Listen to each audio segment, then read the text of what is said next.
Shalom Bapak Ibu yang terkasih di dalam Tuhan. Kita bersyukur pagi hari ini Tuhan kembali memberikan kita kekuatan. Sebelum kita merenungkan firman Tuhan, mari kita berdoa. Kami mengucap syukur kepada Tuhan untuk nafas hidup yang baru Tuhan berikan bagi kami di pagi hari ini. Kami bersyukur semuanya. Kami ada dan kami kuat karena pertolongan Tuhan. Pagi hari ini kami akan merenungkan firman Tuhan. Engkau memberkati setiap kami. Di dalam nama Yesus kami berdoa. Amin. Bapak Ibu yang terkasih dalam Tuhan, kita akan merenungkan firman Tuhan dari Yosua pasal yang ke-18 ayat yang pertama hingga ayatnya yang ke-25. Saya akan membaca ayat yang pertama hingga ayat yang ketiga. Maka berkumpullah segenap umat Israel di Silo, lalu mereka menempatkan kemah pertemuan di sana, karena negeri itu telah takluk kepada mereka. Pada waktu itu masih tinggal 7 suku di antara orang Israel yang belum mendapatkan bagian milik pusaka. Sebab itu berkatalah Yosua kepada orang Israel, berapa lama lagi kamu bermalas-malas, sehingga tidak pergi menduduki negeri yang telah diberikan kepadamu oleh Tuhan, Allah nenek moyangmu?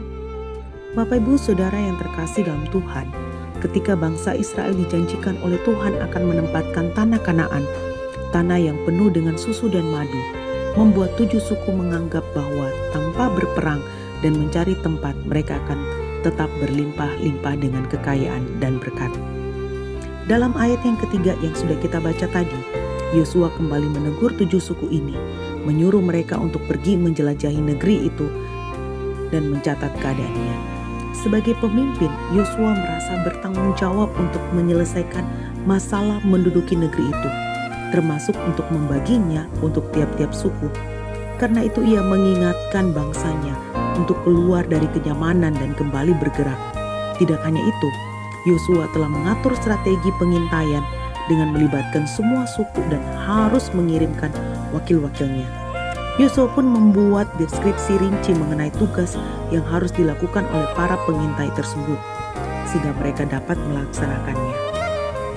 Bapak Ibu yang terkasih, mengapa mereka tidak bergerak untuk menguasai tanah Kanaan itu dari orang-orang Kanaan? Karena mereka berpikir bahwa secara otomatis tanah itu mereka sudah peroleh, dan berkat yang dijanjikan itu langsung ada pada mereka. Kekayaan dan kelimpahan Tuhan berikan. Itulah yang membuat Yosua kembali membuka pemahaman mereka dengan mengutus 3 orang dalam tiap-tiap suku. Untuk memperoleh bagian tanah perjanjian, mereka harus berjalan dan berperang untuk menguasai raja-raja Kanaan beserta daerah-daerahnya. Bapak Ibu Saudara yang terkasih dalam Tuhan, tetapi intinya yaitu mereka malas untuk bekerja. Kemalasan 7 suku ini mengajarkan kita bahwa berkat akan hadir dalam hidup kita ketika ada usaha yang dikerjakan. Berkat akan diberikan bagi mereka yang mau berjuang, karena berkat tidak akan hadir tanpa usaha. Berkat akan hadir, salah satunya adalah berani meninggalkan zona nyamannya, karena zona nyaman bukanlah tanda keberhasilan. Hidup di dalam Tuhan pun butuh usaha dan perjuangan untuk menghasilkan iman yang benar dan tangguh.